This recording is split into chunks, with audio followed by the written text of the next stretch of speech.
México, en última instancia, se alza como una nación que enfrenta la adversidad con valentía, desafía los estereotipos y se rehusará a ser definido por las palabras de otros. ¿Puede México sobrevivir a una guerra comercial con Estados Unidos? México siempre sale adelante, somos un país libre, independiente. ¿Estará México dispuesto a doblar sus rodillas o se levantará en defensa de su soberanía? Las decisiones que México tome en los próximos meses no solo definirán su política interna, sino que también cambiará el curso de su historia y su lugar en el escenario global. ¿Cómo reaccionará Trump al acercamiento de México con Cuba, principalmente con el envío de petróleo? ¿Será este un movimiento tan arriesgado que podría ser una jugada brillante para México o un desastre diplomático? Vamos a apoyar a Cuba por razones humanitarias. Donald Trump ha ganado las elecciones presidenciales de Estados Unidos. ¿Volverán los muros, las tarifas y las políticas de migración agresivas? Esta embestida de criminales y drogas que entran en nuestro país. Es duro para nosotros como inmigrantes, sí, porque nosotros vamos por un futuro y un sueño. Acá todos los hermanos que llamamos acá, vamos por un sueño y por un futuro para darnos nuestra mejor vida a nuestros hijos y a personas, seres que vamos en nuestras casas. Todo migrante tenemos alguna condición y por eso estamos en estos momentos atravesando miles de cosas.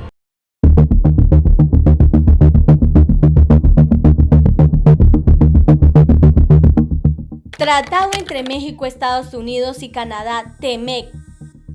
La historia del TEMEC comienza allá en el año de 1994. Digamos que Estados Unidos, Canadá, México deciden unirse en matrimonio comercial bajo el nombre de Telecán. Digamos que el Telecán fue como una inyección de energía a la economía mexicana. En esos momentos estos tres países estaban felices y contentos de haberse unido en matrimonio por conveniencia. Gracias a este acuerdo, México mejoró su competitividad en el sector manufacturero y exportador, lo que permitió atraer inversión y mejorar su infraestructura.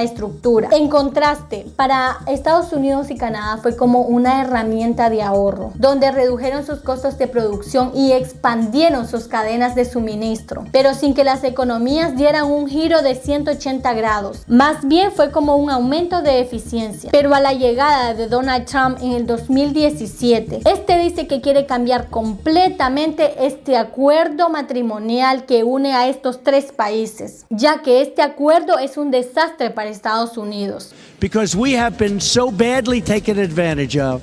They have made such great deals, both of the countries, but in particular Mexico, that I don't think we can make a deal. So I think we'll end up probably terminating NAFTA at some point.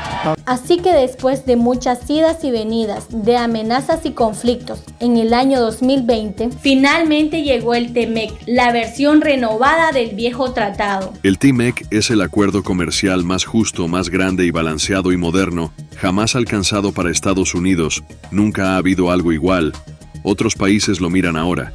Pero aunque no lo crean, nuestra frontera es la más grande en términos de economía y personas.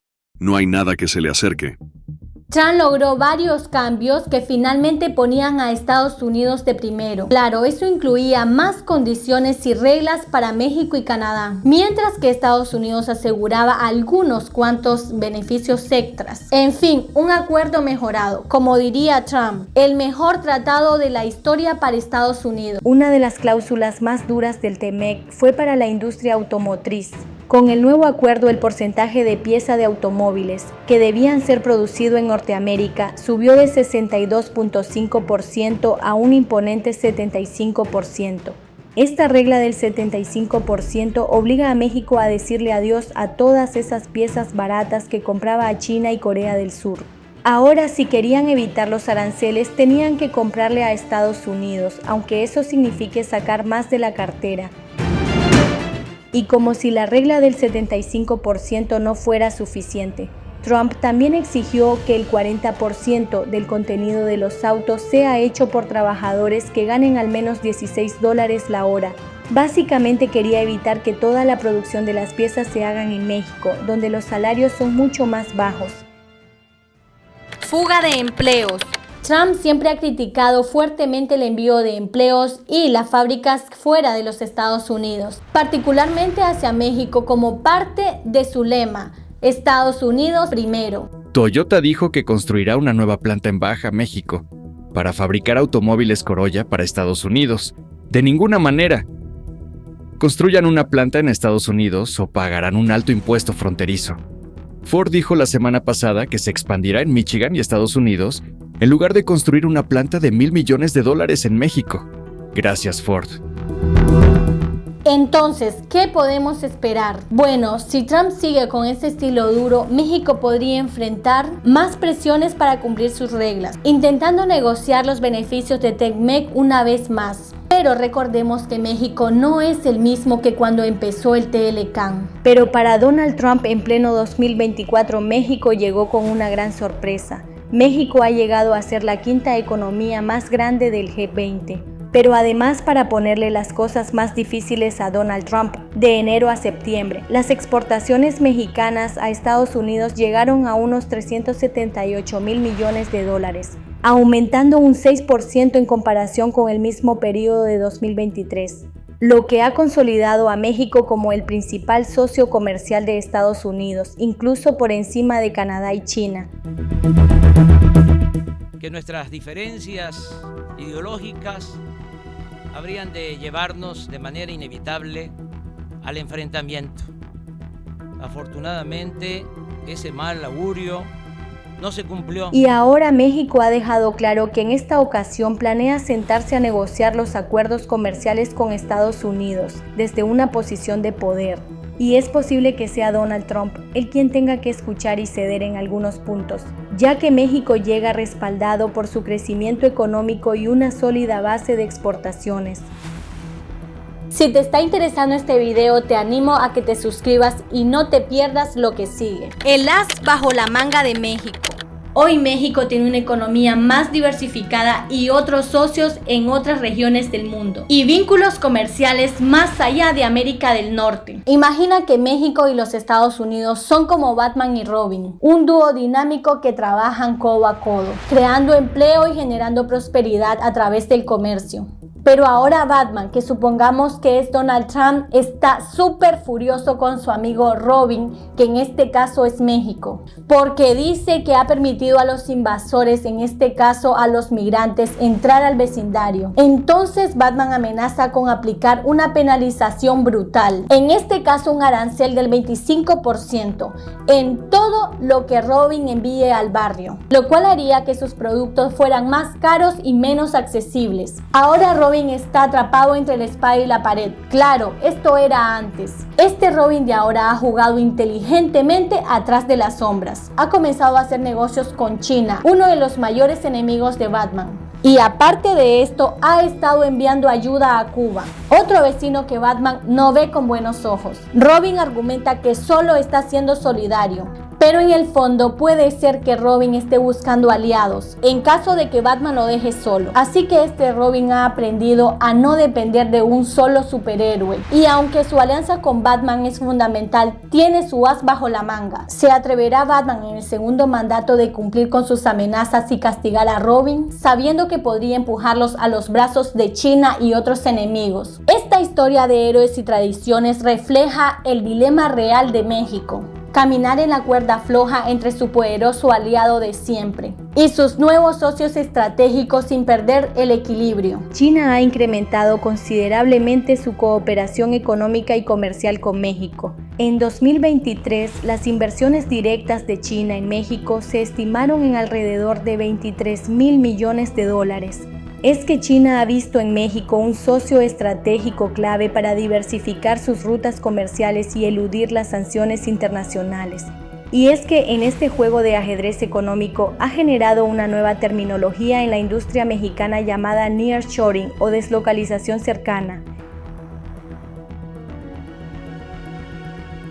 Es una estrategia de China para trasladar sus empresas a parques industriales en el norte de México para acercar su producción al mercado estadounidense. Esto no solo les permite reducir significativamente los costos de transporte, sino que, al producirse en territorio mexicano, los productos finales son considerados completamente mexicanos, lo que les permite evitar los aranceles y sanciones impuestas por Washington a los bienes chinos. Todo esto ha llevado a China a convertirse en el segundo socio comercial de México y representar el 20% de sus importaciones. Pero claro, esta estrategia también tiene su lado negativo. El nearshoring ha tenido consecuencias graves para algunas empresas mexicanas.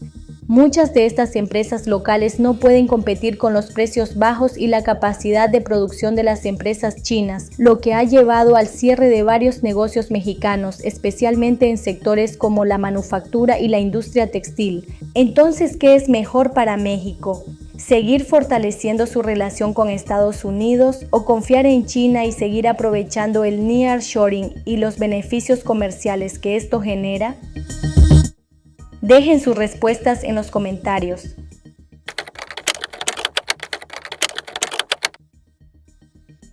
Donald Trump llega al poder y dice que va a construir un enorme muro entre la frontera de México con Estados Unidos para detener la inmigración ilegal y el tráfico de drogas. Hasta aquí todos lo hemos escuchado.